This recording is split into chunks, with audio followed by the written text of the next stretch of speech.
আমরা ভদ্র, কিন্তু আমরা বোকা নই।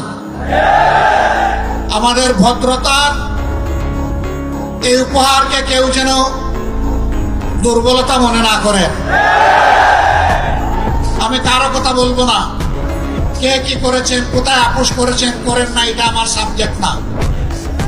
কিন্তু মহান আল্লাহর পর ভরসা করে মহান আল্লাহকে সাক্ষী রেখে বলছি 15.5 বছর মহান আল্লাহর দেওয়া শক্তির কারণে, মহান আল্লাহকে ভয় করার কারণে বাংলাদেশ জামাতে ইসলামী কোনো অপশক্তির কাছে কখনো মাথা নত করেননি।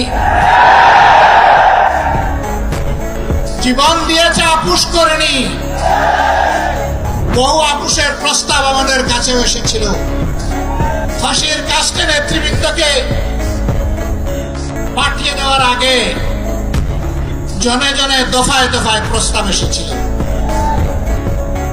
বাংলাদেশের জনগণ জানে জীবিত অবস্থায় আল্লাহর সেই নেক বান্দারা, বাংলাদেশের বীর সন্তানেরা, তারা ওই সমস্ত প্রস্তাবগুলোকে পায়ের তুলে ফেলে দিয়েছিলেন। আমরা তাদের উত্তরসূরি।